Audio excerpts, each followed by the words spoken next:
Once again, welcome back to the Glory Sister classes, and today in this physics video lecture we will solve some questions based on Newton's third law. ठीक है, तो इस video lecture हम लोग Newton के तीसरे नियम पर आधारित कुछ प्रश्न को सॉल्व करेंगे और लिफ्ट पे आधारित भी क्वेश्चन सॉल्व करेंगे। इसके अलावा सम्यक संरक्षण का सिद्धांत, law of conservation of momentum पढ़ेंगे और उसके अनुप्रयोग पढ़ेंगे तथा उस पर आधारित भी क्वेश्चन सॉल्व करेंगे। तो ये बहुत ही लंबा वीडियो लेक्चर होने वाला है, तो इसको हमें बहुत ही ध्यान से पढ़ना होगा, तभी हमें समझ में आएगा। इस वीडियो लेक्चर को कम से कम 1 से 2 बार वॉच करना चाहिए, जिससे हमें और गहराई अंडरस्टैंडिंग मिले। तो न्यूटन के गति के तीसरे नियम पे आधारित एक क्वेश्चन देखते हैं। इसमें दिया हुआ है एक आदमी है जो एक लिफ्ट में बैठा हुआ है, ठीक है, और ये लिफ्ट की रस्सी है, ठीक है। तो इस रस्सी को पकड़े हुए है, ठीक है। तो इसमें क्या होता है, इस आदमी के वेट के कारण इस रस्सी में क्या लगेगा, एक तनाव लगेगा टी ऊपर की तरफ, ठीक है। और यहाँ पे दिया हुआ है कि आदमी का जो वेट है, आदमी का जो द्रव्यमान है वो 60 kg है और जो लिफ्ट है इसका द्रव्यमान है 30 kg।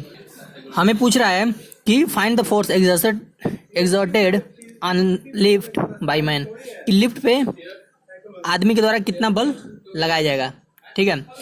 तो आदमी को जितना ऊपर की तरफ नॉर्मल रिएक्शन मिलेगा वही उसके द्वारा लगेगा बल होगा, ठीक है। या इस कंडीशन दिया है कि लिफ्ट क्या है, रेस्ट में है, मतलब लिफ्ट रुका हुआ है, न तो लिफ्ट ऊपर जा रहा है न तो नीचे आ रहा है, यानी रुका हुआ है। तो रुके समय जितना आदमी का वेट होता है वही उसका होता है नॉर्मल रिएक्शन, ठीक है। इसके अलावा इस रस्सी में जो टेंशन होगा, ठीक है, ये भी ऊपर की तरफ लग रहा है, ठीक है। तो इसका फोटो हम लोग सबसे पहले बनाते हैं, ठीक है। इसमें 3 चीज़ें पूछ सकता है, तीनों चीज़ें की है। Find the force exerted on the lift, कि लिफ्ट पे कितना बल लगाया जाता है आदमी के द्वारा, ठीक है। दूसरा इसी को कह सकते हैं वेट ऑफ मैन, आदमी का वेट कितना है जब ये लिफ्ट रुका हुआ है। दोनों चीज़ें की हैं, ठीक है, ठीक है। या हमें ये भी पूछ सकता है कि इसमें जो वेइंग मशीन है जो भार को बताता है, वेइंग मशीन, ठीक है, उसमें कितना शो कर रहा है। तो जितना शो करेगा वही आदमी का भार होगा और वही भार लिफ्ट पर लगाया गया बल होगा, ठीक है। तीनों चीज़ एक ही है, तीनों एक ही चीज़ पूछ रहा है। और हमारे पास क्या क्या दिया है, बस दिया है आदमी का वेट और इस लिफ्ट का वेट, ठीक है। लिफ्ट का द्रव्यमान और आदमी का द्रव्यमान, तो आदमी का द्रव्यमान दिया 60 kg और लिफ्ट का द्रव्यमान दिया है, इसको हमने स्मॉल m से माना है 30 kg। हमें पूछ रहा है कि कितना बल आदमी ऊपर लगाएगा, तो जितना प्रतिक्रिया मिलेगा वही लगाएगा, ठीक है। तो सबसे पहले इसका हम लोग फोटो बनाते हैं। यहाँ पे मान लीजिए ये लिफ्ट है, ठीक है, और एक घिरनी से यानी कि पुली से बंधा हुआ है, पुली और रस्सी से, और ये रस्सी आदमी यहाँ पे ऐसे पकड़ा हुआ है। तब यहाँ पे क्या हुआ है कि आदमी इस लिफ्ट को पकड़े हुआ है, ठीक है। आदमी का द्रव्यमान, इसका वेट नीचे काम करेगा mg यानी कि 60 g, ठीक है। और ऊपर की तरफ इस रस्सी को पकड़ा हुआ है तो टेंशन फोर्स काम करेगा, तथा इस सरफेस के द्वारा, आदमी जिस सरफेस पे इस लिफ्ट पे खड़ा है, इस सरफेस के द्वारा एक ऊपर की तरफ एक प्रतिक्रिया बल लगेगी, नॉर्मल रिएक्शन n, ठीक है। इसके अलावा ये जो लिफ्ट है, लिफ्ट का भी वेट नीचे काम करेगा। लिफ्ट का वेट था 30, इसका हो जाएगा 30 g, नीचे की तरफ काम करेगा। और लिफ्ट का वेट नीचे की तरफ काम कर रहा है, कितना काम कर रहा है, वो काम कर रहा है 30 g। इसके अलावा नीचे की तरफ आदमी अगर लिफ्ट पे खड़ा है तो लिफ्ट ऊपर की तरफ नॉर्मल n लगा रहा है, तो लिफ्ट पे भी नीचे की तरफ एक नॉर्मल बल लगेगा, नॉर्मल रिएक्शन n, ठीक है। अब हम क्या करेंगे, इसका सबसे पहले बनाएंगे FBD, फ्री बॉडी डायग्राम। सबसे पहले आदमी का बनाते हैं। तो यहाँ पे मान लीजिए आदमी है, तो आदमी पे कौन कौन से फोर्स काम कर रहे हैं। ऊपर की तरफ जिस स्ट्रिंग को पकड़ा है उसमें तनाव T, इसके अलावा ऊपर की तरफ एक नॉर्मल रिएक्शन भी काम कर रहा है, और नीचे की तरफ आदमी का वेट काम कर रहा है W, ठीक है, द्रव्यमान गुणित त्वरण यानी 60 g काम कर रहा है। तब यहाँ से क्या इक्वेशन बनेगा हमारा, लिफ्ट रेस्ट में है तो यानी संतुलन में है। अगर रेस्ट में कोई वस्तु है, मूवमेंट नहीं कर रहा है, यानी क्या है, इक्विलिब्रियम स्टेट में है, साम्यावस्था में है, यानी ऊपर के बल बराबर नीचे के बल। ऊपर के बल क्या है, n + t, नॉर्मल और टेंशन इक्वल टू किसके बराबर होंगे, 60 g। टी क्या है, इस रस्सी में कितना टेंशन फोर्स उत्पन्न होगा। हमें क्या पूछा है कि कितना वेट लगा, अगर हम n का मान निकाल देंगे वही होगा। ये होगा समीकरण नंबर 1, ठीक है। अब हम FBD बनाएंगे। अभी हमने FBD बनाया था आदमी का, अब बनाएंगे इस लिफ्ट का। तो ये मान लीजिए लिफ्ट है, इसका FBD क्या, नीचे कौन सा बल काम कर रहा है, इस पे नीचे की तरफ बल काम कर रहा है, लिफ्ट का वेट यानी 30 g। इसके अलावा नीचे की तरफ एक नॉर्मल लग रहा है, इस नॉर्मल का विपरीत आदमी के द्वारा इस लिफ्ट पे नॉर्मल लगाया जा रहा है, क्योंकि दोनों सतहें, आदमी का पैर और ये सतह एक दूसरे से टच हैं, तो जितना नॉर्मल ऊपर लगेगा आदमी भी इस लिफ्ट पे उतना नॉर्मल नीचे की तरफ लगाएगा, तो n नीचे लग रहा है, एक और फोर्स, ठीक है, इसी बना देते हैं n, ठीक है, ये अलग से भी। और ऊपर क्या, कौन सा फोर्स काम कर रहा है, टेंशन इसमें भी काम करेगा T, ठीक है, इसका इक्वेशन क्या बनेगा? इसका इक्वेशन बनेगा ऊपर की बल बराबर नीचे की बल। क्यों? क्योंकि लिफ्ट इक्विलिब्रियम में है, मूवमेंट नहीं कर रहा, रेस्ट में है, दिया है, विरामावस्था में है। तो टी बराबर क्या हो जाएगा? n+30g। ठीक है, अब हम दोनों समीकरणों को जोड़ देंगे। ठीक है, समीकरण 1 + 2, इसको हम ऐसे भी लिख सकते हैं। इसको हमें क्या निकालना है? n निकालना है ना। नॉर्मल जो निकालेंगे वही बल लगाया जाएगा आदमी के द्वारा लिफ्ट पे, तो हमें n निकालना है। तो हम क्या करेंगे ना, समीकरण 1 और 2 को जोड़ देते हैं। ठीक है, तो यहाँ से लिख सकते हैं 1 + 2 समीकरण 1 और 2 को जोड़ने पर। ठीक है, ये लिख देंगे एडिंग इक्वेशन। हाँ, दोनों समीकरणों को जोड़ते हैं तो पहला समीकरण हमें दिख रहा है n+t = 60g और दूसरा समीकरण है t = n+30g। दोनों को जब जोड़ेंगे तो यहाँ पे क्या हो जाएगा? t और t मिल गए 2t और प्लस n, इधर क्या हो जाएगा? n+60 और 30 90g। तो इस साइड का n इस साइड के n से क्या हो जाएगा? कैंसिल हो जाएगा। यहाँ से टेंशन अगर पूछेगा तो टेंशन भी हम निकाल सकते हैं। टेंशन क्या हो जाएगा? 90g। g का मान 10 रख सकते हैं, 10 मीटर/सेकंड²। यहाँ से t बराबर क्या हो जाएगा? 45g। तो g का मान अगर हम रख दें 10, किताब में दिया रहता है 10 मीटर/सेकंड², तो हो जाएगा 490 न्यूटन। यानी रस्सी का तनाव कितना होगा? 490 न्यूटन होगा। लेकिन हमसे क्या पूछा है कि कितना बल आदमी लिफ्ट पे लगा रहा है। ठीक है, यानी n पूछ रहा है। नॉर्मल रिएक्शन जितना होगा उतना ही बल लगाएगा। तब यहाँ से हम क्या करेंगे? t का मान उठाकर समीकरण नंबर 1 में रख सकते हैं। यहाँ से अब यहाँ लिखेंगे, क्या लिखेंगे? इस चीज़ को लास्ट में लिखना है। लिखेंगे putting the value of t in equation first. Equation first क्या है हमारा? n+t = 60g। तो यहाँ पे n तो हमें नहीं पता है, t का मान हमें निकाले हैं 490।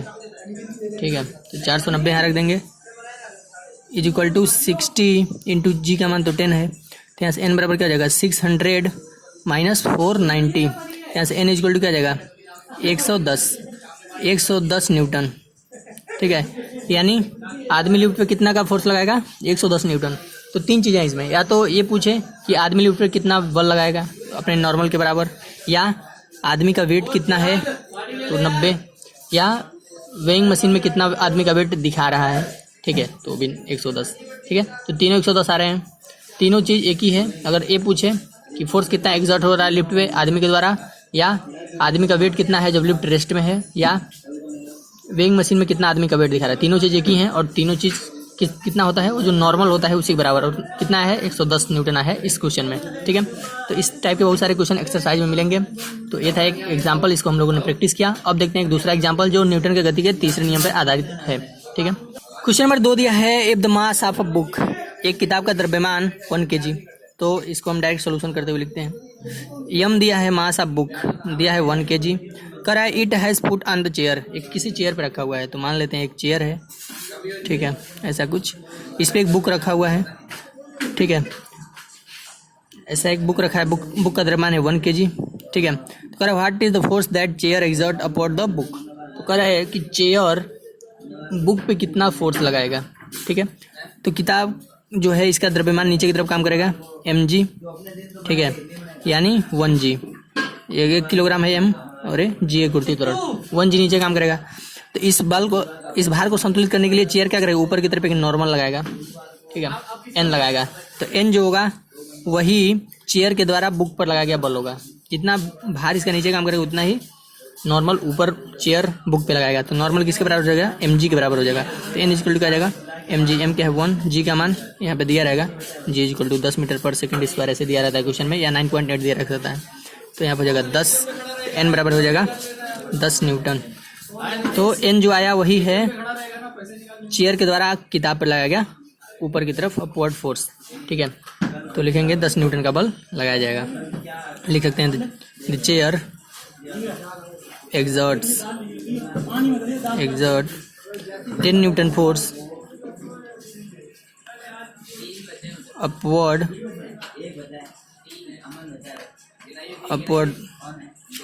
द बुक पर 10 न्यूटन का बल लगाएगा। तो ये था क्वेश्चन नंबर 2। इस प्रकार से लगाएंगे। ठीक है, एक क्यों बराबर हो रहा है? क्योंकि क्रिया प्रतिक्रिया के नियम के अनुसार जितना बल किताब के द्वारा टेबल पे लग रहा है उतना ही बल टेबल के द्वारा किताब पे लग रहा है, यानी जो नॉर्मल लगेगा वह इसके भार के बराबर हो जाएगा। N=mg, putting the value and answer. तो था क्वेश्चन नंबर 2। अब हम लोग देखेंगे एक अगला कॉन्सेप्ट जो है संवेग संरक्षण का सिद्धांत, law of conservation of energy, law of conservation of momentum, law of conservation of momentum and its application. संवेग संरक्षण का नियम पढ़ेंगे, ठीक है, और उसके एप्लीकेशन, उसके अनुप्रयोग भी पढ़ेंगे। तो सबसे पहले देखते हैं संवेग संरक्षण का नियम क्या है। तो हमने न्यूटन के गति के दूसरे नियम में पढ़ा था कि जो बल होता है, नेट फोर्स होता है, संवेग परिवर्तन के दर के बराबर होता है, यानी F net equal to delta P by delta T. Newton के गति के द्वितीय नियम से किसी पिंड पर लगने वाला कुल बाह्य बल, कुल एक्सटर्नल फोर्स कितना होता है, delta P by delta T.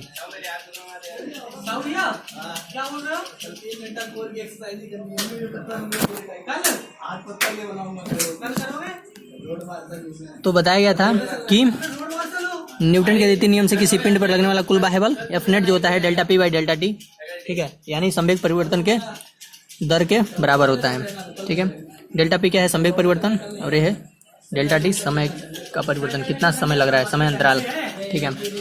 अगर इसमें एफ नेट जीरो कर दें, यानी कुल बाह्य बल को जीरो कर दें, तो क्या होगा, delta P by delta T zero हो जाएगा। यहाँ पे हमने जीरो ले लिया तो ठीक है, तब क्या हो जाएगा, डेल्टा टी का इधर क्रॉस मल्टीप्लीकेशन जीरो, यानी डेल्टा पी बराबर क्या हो जाएगा, जीरो। तो डेल्टा पी क्या हो जाएगा, जीरो। डेल्टा पी का मतलब क्या है, अंतिम संवेग माइनस प्रारंभिक संवेग, ठीक है।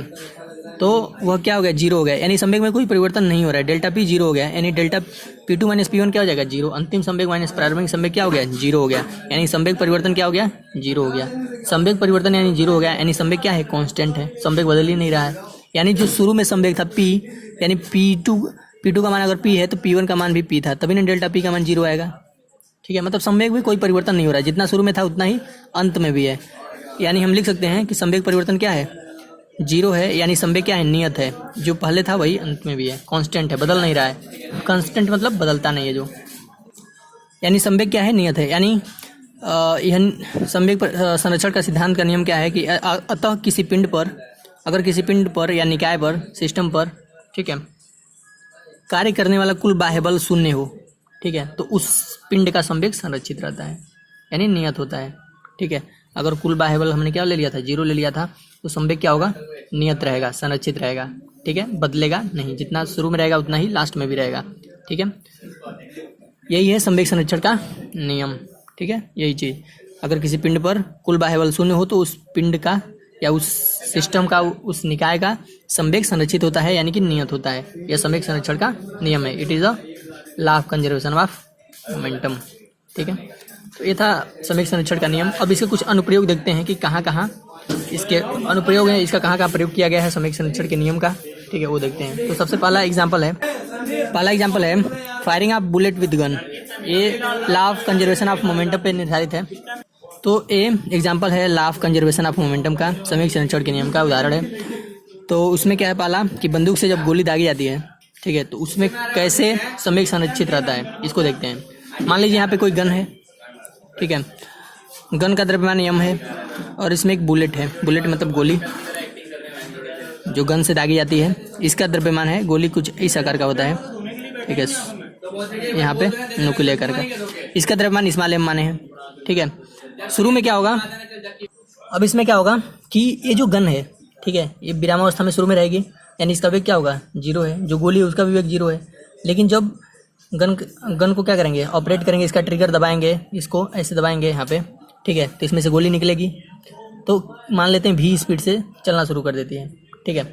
इस समय क्या होगा, गन इस गोली पे कुछ बल लगाएगा, ठीक है, इस गन के अंदर यहाँ पे गोली पे बल लगेगा तो गोली आगे की तरफ जाएगी। तो मान लेते हैं जो बल लगाया जाता है बुलेट पे गन के द्वारा वो है FBG, ठीक है, ये है FBG जो है वो क्या है कि गन पे लगाया, बुलेट पे गन के द्वारा लगाएगा बल, ठीक है। जब गोली निकलेगी तो पीछे की तरफ एक बल लगेगा, ठीक है, गन पे पीछे की तरफ एक बल लगेगा क्रिया प्रतिक्रिया के नियम से। अगर आगे की तरफ एक बल लग रहा है तो पीछे की तरफ गोली निकलते समय गोली भी गन को पीछे की तरफ एक बल लगाएगी, FGB, ठीक है, यानी गन पे बुलेट द्वारा लगाया गया बल FGB, ठीक है, फोर्स लगाया गया है बुलेट द्वारा गन पे FGB।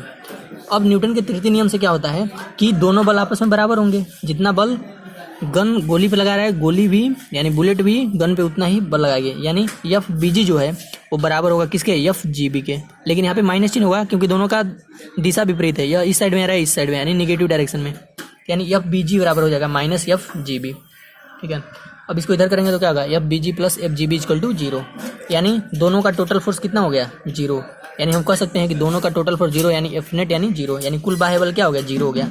और हम जानते हैं जब कुल बाह्य बल 0 होता है तो संवेग क्या होता है, संरक्षित होता है, संवेग नियत होता है। ऐसा हमने संवेग संरक्षण के सिद्धांत में अभी पढ़ा है। और संवेग संरक्षित है यानी नियत है, यानी जो शुरू में संवेग था उतना ही लास्ट में भी संवेग होगा। ठीक है, प्रारंभिक संवेग इक्वल टू अंतिम संवेग। ठीक है, इनिशियल संवेग इक्वल टू फाइनल मोमेंटम। ठीक है, अब गन के लिए मान लेते हैं, तो ये चीज़ हमें यहाँ तक समझ में आ गया कैसे गन था, इसका क्या था। अब मान लेते हैं कि जो गन है उसका द्रव्यमान कैपिटल एम है तथा बुलेट का द्रव्यमान स्मॉल एम है। प्रारंभ में गन तथा बुलेट दोनों विरामावस्था में है। अभी जब गोली नहीं चलाए थे उस समय विरामावस्था में ही रहेंगे। ठीक है, गन भी और बुलेट भी। तो गन का प्रारंभिक वेग मान लेते हैं u1 है 0 और बुलेट का प्रारंभिक वेग u2 भी होगा 0। ठीक है, तब प्रारंभिक संवेग क्या होगा, प्रारंभिक संवेग यानी इनिशियल मोमेंटम, पी मोमेंटम को पी से लिखते हैं। इनिशियल प्रारंभिक मोमेंटम किसका, गन का, एफ आई जी लिखा है, initial momentum of gun. F I G क्या होगा, द्रव्यमान गुणे वेग, द्रव्यमान तो एम है कैपिटल एम, और u1 हमने माना है गन का वेग u1, तो 0 था तो 0 हो जाएगा पूरा। ठीक है, इसी प्रकार से बुलेट का प्रारंभिक वेग क्या होगा, एफ आई बी यानी इनिशियल ऑफ बुलेट संवेग। ठीक है, तो ये हो जाएगा एफ एम u2, इसका स्मॉल एम माने हैं तो 0 है तो भी 0 हो जाएगा क्योंकि प्रारंभिक वेग दोनों का 0 होता है, यानी प्रारंभिक जो संवेग है दोनों का 0 आ गया। अब मानते हैं जब फायरिंग किया, फायरिंग के बाद गोली का वेग भी हो जाता है स्मॉल भी, तथा बंदूक का वेग कैपिटल भी हो जाता है। अब जब फायरिंग किया गया तो उनके वेग बदल गए, कुछ वेग हो जाएगा गोली का स्मॉल भी और बंदूक का स्मॉल वेग से पीछे की ओर जाएगा और गोली आगे की तरफ जाएगी, स्मॉल भी से और कैपिटल भी से बंदूक पीछे की तरफ जाएगा। तब बंदूक का अंतिम संवेग क्या होगा, अगर हम इसे अंतिम संवेग लिखें तो क्या होगा, F P F G, F मतलब फाइनल, फाइनल मतलब अंतिम, जी मतलब गन। ठीक है, यानी अंतिम संवेग किसका, गन का, कितना होगा, M capital M into capital V, द्रव्यमान गुणे वेग। इसी प्रकार से बुलेट का अंतिम वेग क्या होगा, एफ पी एफ बी यानी बुलेट का final momentum, M B small M small भी। ठीक है, क्योंकि हमने माना है इसका वेग इतना हो जाता है और उसका द्रव्यमान हमने माना था स्मॉल एम है।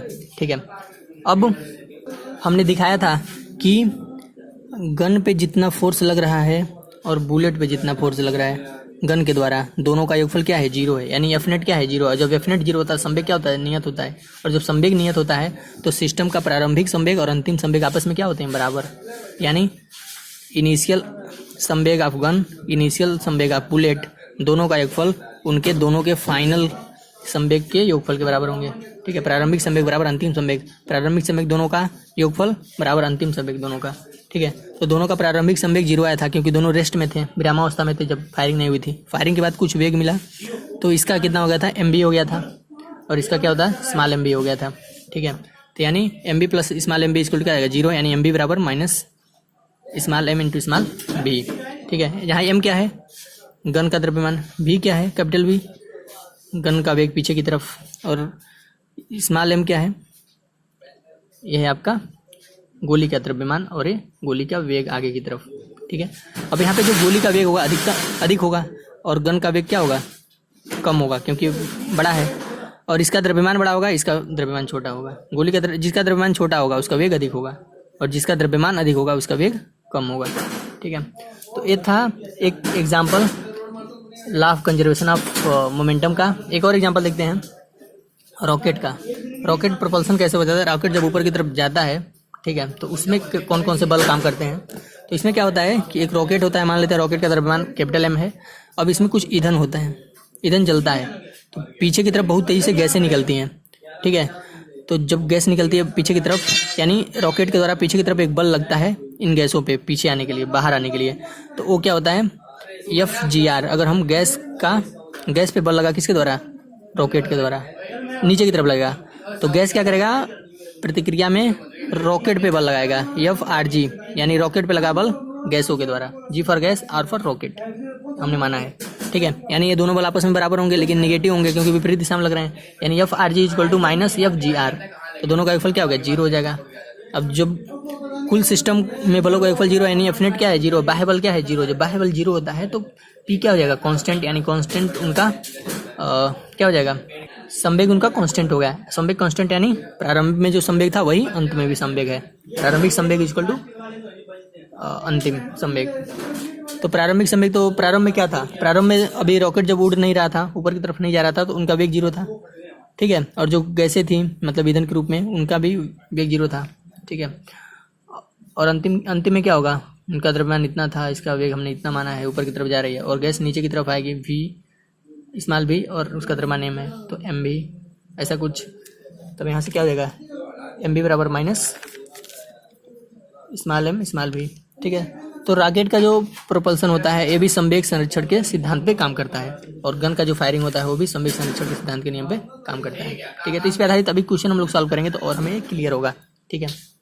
एक क्वेश्चन सॉल्व करते हैं, इसी पे आधारित संवेग संरक्षण के सिद्धांत पे आधारित दिया है, गन का वेट है 5 kg, ठीक है, और जो बुलेट है, जो गोली है उसका वेट, बुलेट है उसका जो द्रव्यमान दिया है, यहाँ पे वेट नहीं है द्रव्यमान है, वो दिया है 0.2 kg। Speed of the bullet जब दागी जाती है, फायर किया जाता है तो 200 मीटर पर सेकेंड है, तो कह रहा है then find at which speed the gun will go backward. अगर गोली 200 स्पीड से आगे की तरफ जाती है तो गन पीछे की तरफ कितने स्पीड से आएगी, ये पूछ रहा है गन का स्पीड, ठीक है। तो हमने यहाँ पे गन बनाया है और यहाँ से गोली निकले, इसका वेग है v बराबर स्मॉल v माने हैं 200 मीटर पर सेकेंड, और गोली का जो वेट है द्रव्यमान है वो दिया है 0.2 kg, ठीक है, और गन का द्रव्यमान दिया है 5 kg, ठीक है। गन पीछे की तरफ जाएगी, किस वेग से जाएगी, धक्का लगेगा पीछे की तरफ, वो हमें ज्ञात करना है। तो हम अभी पढ़े हैं कि प्रारंभिक संवेग अंतिम संवेग के बराबर होता है, यानी P I initial momentum equal to final momentum, ठीक है। तो दोनों का इनिशियल मोमेंटम जीरो होगा, गन का भी वेग शुरू में जीरो था और इसका भी, यानी M capital M into zero plus small M into zero, दोनों का प्रारंभिक संवेग जीरो था, जो वेग जीरो था तो संवेग भी जीरो होगा, जाहिर सी बात है, क्योंकि जब फायरिंग नहीं किया गया था दोनों विरामावस्था में थे। अब फायरिंग के बाद एम बी, अब यहाँ पे माइनस क्यों लिखा गया, क्योंकि दोनों विपरीत दिशा में जा रहा है, संवेग जो है सदिश राशि है, उसमें दिशा का प्रभाव पड़ता है, तो इस एक का संवेग इधर जा रहा है, दूसरा इधर संवेग लगा रहा है, तो इसलिए हम क्या करेंगे, यहाँ पे प्लस नहीं लिख के क्या लिखेंगे, माइनस लिखेंगे, क्योंकि एक दूसरे डायरेक्शन है एक दूसरा डायरेक्शन, इसका चिन्ह माइनस लेंगे, ठीक है। तो स्मॉल कैपिटल एम कैपिटल भी, कैपिटल एम जो है वो है गन का द्रव्यमान, और कैपिटल भी है हमने माने हैं गन का वेग, और स्मॉल भी बुलेट का, और स्मॉल एम बुलेट का द्रव्यमान, ठीक है, उसका वेग और द्रव्यमान। अब क्या करेंगे, यहाँ पे पुटिंग द वैल्यू पुट कर रहे हैं। अब यहाँ पे क्या करेंगे, वैल्यू पुट कर दिए, एम का गोली का द्रव्यमान 0.2 kg और उसका वेग 200 मीटर पर सेकेंड, और यहाँ पे बुलेट का द्रव्यमान 5 kg और इसका वेग हमने भी माना है। अब इसी को निकालना है, तो इस साइड का इनिशियल तो जीरो हो जाएगा पूरा, और इधर का फाइनल में क्या हो जाएगा, माइनस चिन्ह क्यों लिए हैं, उधर कुछ ने माइनस नहीं लिया था, उधर थियरी बताते समय माइनस नहीं लिया था, लेकिन यहाँ पे माइनस हम ले रहे हैं, क्यों, क्योंकि इसका जो डायरेक्शन होगा वो विपरीत डायरेक्शन में होगा, ठीक है, तो इसलिए हमने माइनस ले लिया है, तभी आएगा। तो यहाँ से इसको मल्टीप्लाई किया तो 40 आ जाएगा, इसको इधर किया तो v आ जाएगा 40/5, तो v इक्वल टू 8 मीटर पर सेकेंड, यानी जो गन है वो 8 मीटर पर सेकेंड से पीछे की तरफ जाएगी। Therefore the speed at which the gun will go back is 8 kilometre, जो स्पीड है गन का जिससे वो पीछे की तरफ जा रही है वो है 8 मीटर पर सेकेंड।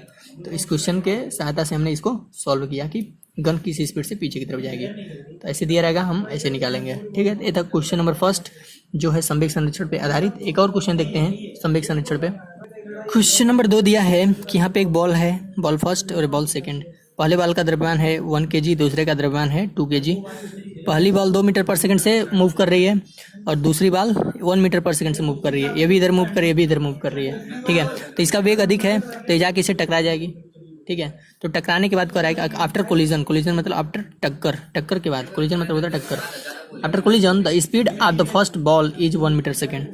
टक्कर के बाद, टक्कर के पहले 2 मीटर पर सेकेंड था, लेकिन टक्कर के बाद पहली बाल का वेग कितना हो गया, 1 मीटर पर सेकेंड हो गया। कह रहा है then find the speed of the second ball after collision. कह रहा है कि टक्कर के बाद दूसरी बॉल का वेग कितना हो जाएगा, ठीक है। बहुत ही अच्छा क्वेश्चन है। तो यहाँ पे हमने 2 बॉल बना लिए, ये पहली बॉल आके दूसरी बॉल से टकराया क्योंकि इसका स्पीड अधिक था, 2 मीटर पर सेकंड था, इसका 1 मीटर पर सेकंड था। ये बॉल फर्स्ट है, बॉल सेकंड, इसका वेट है 1 के, इसका द्रव्यमान है 1 kg, इसका द्रव्यमान है 2 kg, ठीक है। तो कह रहा है कि टक्कर के बाद 1 kg का वेग हो गया 1 मीटर पर सेकंड, पहले 2 मीटर पर सेकंड था, अब 1 मीटर पर सेकंड हो गया। इसको हमने u1 से माना है, इसको हमने v1 से माना, इसको हमने u2 से माना और इसको हमने v2। तो हमें 2 kg का वेग कितना हो जाएगा टक्कर के बाद, ये हमें ज्ञात करना है। ठीक है, बहुत ही आसान क्वेश्चन है। हम जानते हैं कि संवेग संरक्षण के सिद्धांत से क्या होता है, प्रारंभिक संवेग अंतिम संवेग के बराबर होता है। You know that initial momentum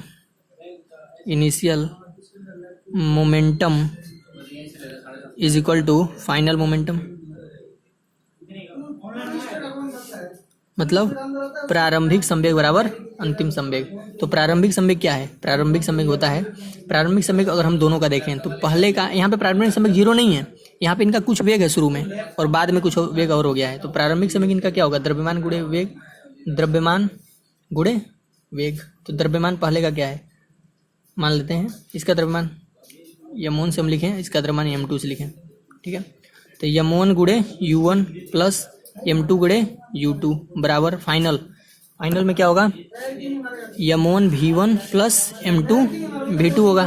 ठीक है, अब प्रारंभिक संवेग अगर हम देखें तो प्रारंभिक, तो m1 इसका द्रव्यमान है 1 kg, इसका वेग था u1 बराबर 2 मीटर पर सेकेंड यहाँ पे, और इसका है 2 kg और वेग था 2 kg और 1 मीटर पर सेकेंड बराबर फाइनल में क्या हो रहा है, पहले का जो द्रव्यमान है 1 kg का, उसका वेग हो गया बदल के v1 बराबर कितना हो गया 1 मीटर पर सेकेंड, और दूसरे का द्रव्यमान जो 2 kg है उसका वेग नहीं पता है, तो उसको हमने v1